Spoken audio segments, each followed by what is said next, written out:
Hi everyone, welcome back to our podcast, in which every week we have special guests and talk about interesting and polemic topics. This is Anamnesis. If you have any suggestion to the podcast or some topic you would like to hear about, do not hesitate to let us know at metropolis.edu.mx. We will be glad to read you.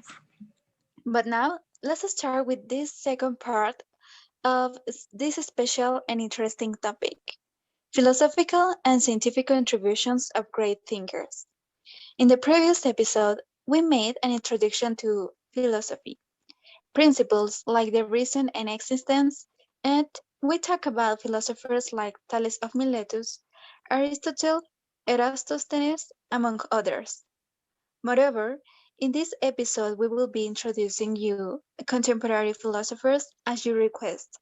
And of course, we will be talking about contributions to science. For this second episode, we will have again two important guests, Joan Gutierrez and Ali Espejel. Both are biotechnology engineering students at Universidad Politécnica Metropolitana de Puebla. Good morning, guys. I'm really happy to see you here again. Good morning, Zaira. It's a pleasure to be on Anamnesis once again. Hello, everyone who listened to us. It's a pleasure for me to be with you again after the previous podcast that had many visits and captured the interest of a new audience, which was the purpose. To make this episode more interesting, today we will be talking about two important women who were great thinkers and philosophers that made big contributions to the world we know today. Well, as you all know, we are supposed to introduce and talk about other philosophers and their contributions. So I would like to start talking about Simone de Beauvoir. She was basically a French writer and feminist who was born in 1908, France, and died in 1986, Paris. She's considered one of the most important philosophers in recent years. Some of her most relevant philosophical works are three books: The Ethics of Ambiguity, published in 1947, The Long March in 1957, and America Day by Day in 1948. Additionally, Du Bois is rightly best known for declaring the following, and I quote, "One is not born, but rather becomes woman." This is a very good example of her feminist ideology. Nowadays, I think it could be quite controversial to hear that from a person. Nevertheless, the way I interpret that statement is that at the end of the day, every single woman has to fight against the social ideology which has been imposed from many, many time ago. That is, women are not born thinking that they will have to make an extra effort in life in order to stand out just because of their gender. They develop that idea due to their circumstances. Personally, I believe it is completely ridiculous that women suffer from these kind of manners. Unfortunately, a lot of people keep thinking like that. I think that it is a good choice to give credit and highlight great thinkers. Joan's suggestion about Simone de Beauvoir is very good, focusing in the precedent that France was the most important cradle of contemporary thinkers, and where posthumous French existentialism was born to Soren Kierkegaard, where French literature was mostly dominated by male authors. However, it is to be admired how Simone de Beauvoir comes out with ideas other than pre-established, introducing concepts such as re-identification as free beings from the essence and not from the subjective margin of the viewer's perception that society are. I think that Simone philosophy transcends story and leaves a legacy, in my opinion, on standing existence precedes essence. I completely agree with you, Ali. I want to take advantage of your comments to talk to you briefly about the next point that Simone de Beauvoir suggests. Existence precedes essence. For her, we are first thrown into the world and then create our being through our actions.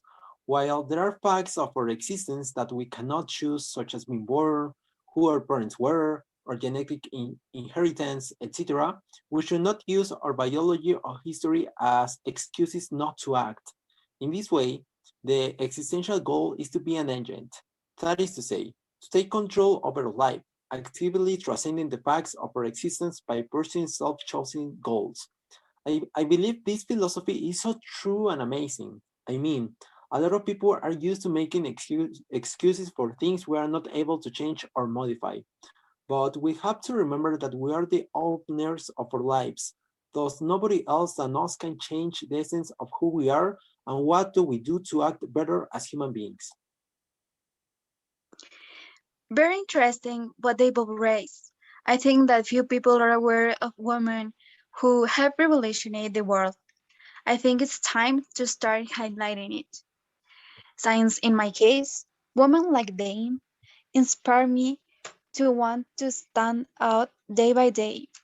Simone de Beauvoir was a revolutionary woman who fought against the beliefs of her age. And as Joan mentioned it before, it would be amazing to know about her ideology in this era.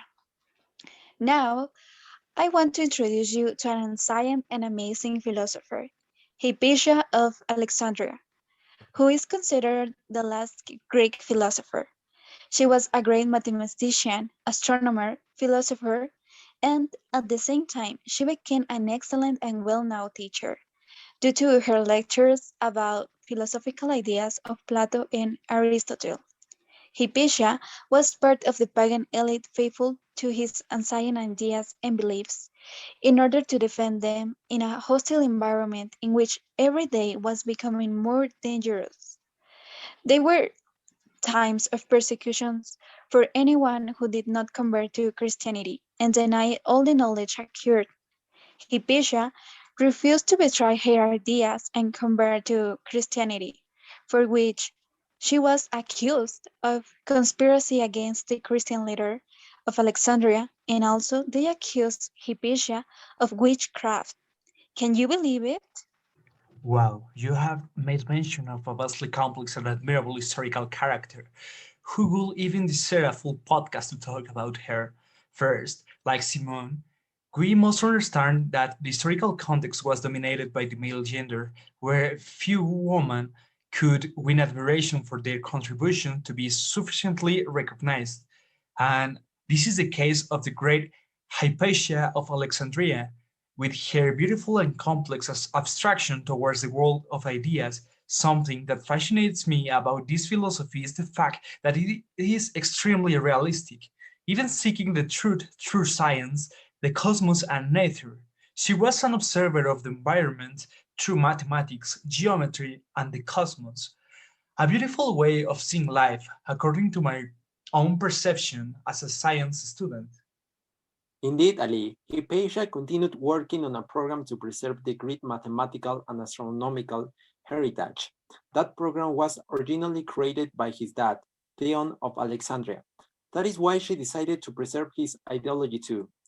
In this program, main math topics such as Apollonius of Perga's conics, which is geometry, and Diopautus of Alexandria's arithmetic, which is basically the number theory, a branch of maths concerned with properties of the positive integers, were discussed. Just think about it. She contributed so much to science that, in her time, she was considered as the world's leading mathematician and astronomer. She is definitely an example of a great philosopher and mathematician. Without any doubt, Hypatia was an extraordinary and revolutionary woman who was constantly leading and who never stopped defending and sharing her knowledge, beliefs, and ideology. Talking about ancient thinkers, I would like to talk about one of the most enjoyable and readable of all ancient philosophers, Seneca. He was a Roman philosopher, statesman, orator, and tragedian. He was Rome's leading intellectual figure in the mid first century, and most notable works came in the form of letters. Have you ever heard about his philosophy? Sometimes even to live is an act of courage.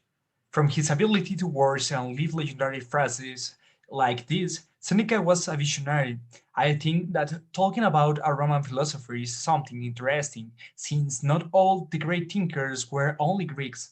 Seneca focused his time on offering advice or suggestion to achieve moral virtue, where he speaks of the only way to achieve happiness according to his doctrine. remembering that he was a fervent believer in Stoic philosophy. However, his writings in politics are fully interesting, and the way in which he revolutionized the world through his ideas is something very interesting, where he served as an advisor to Emperor Claudius. What I like most about this character is that he makes mention of the dialogue in the tranquility of the soul, something super interesting. That's interesting. I would like to add that some notable works I enjoy the most from Seneca are the following ones. On the shortness of life, which is an astringent reminder about the non-renewability of our most important resource, our time, of course. Last but not least, letter from a Stoic that are pieces of advice which can guide us to find solutions for certain problems like anger, poverty, and failure. I found it really amazing. I think it will be really interesting to read some of the most notable works of Seneca. You have already mentioned it. We can extract really useful information to apply it in our daily life or even to make us think about different aspects of our surroundings. Let's move on to the last philosopher we will be discussing today. This philosopher is certainly one of the greatest philosophers of the 19th century. He is Arthur Schopenhauer. His philosophy has, has had an special attraction for those who wonder about life's meaning, along with those engaged with music, literature, and visual arts. As Carl Jung said, he was the first to speak of the suffering of the world, which visibly and gathering surround us, and of confusion, passion, evil. All these things which other philosophers hardly seem to notice and always try to resolve into an embracing harmony and comprehensibility. Have you ever heard about him? Schopenhauer. I'm sure we all heard more than once about that man with the angry face and who seems to hate life. However, my admiration for him is inhabited, since few of us are capable of expressing our most sensible and sincere thoughts. Schopenhauer associated existence with suffering, and also taught that contemplation is the liberation of the soul, the tragedy of the world, since in art we find peace and quiet. Furthermore, Schopenhauer said that suffering in existence creates an experience of growth and learning. And this is totally true. I believe that the fact of suffering makes us human beings, since it's a unique characteristic of human beings. Of course, speaking of suffering as a deep pain in the sense of being aware of something that hurt us, every time we suffer, we connect with our most human side, since, in my opinion, crying is one of the most primitive ways to heal the soul, since it's a liberating experience and a deep connection to our feelings, which remind us that we are mortal beings and with feelings. Schopenhauer was an amazing and also revolutionary thinker. Due to all deep way of thinking and deep way we perceive our environment and even ourselves. We have arrived to the end of this episode. I have to say that this section was really interesting. All the philosophers we talk about made important contributions that are still in use in different parts of our life, as in science, and also these contributions helped develop or continue discovering things that were out of our understanding. Joan, Ali, thank you so much for sharing all your knowledge. It was a pleasure to have you here in Anamnesis. I hope you have enjoyed the experience, and of course, we will be happy if someday you want to participate in this podcast again. Thank you, everyone, for listening to this podcast called Anamnesis. Don't forget that we have a new episode every week with special guests and amazing topics. Have a nice week. See you in the next episode.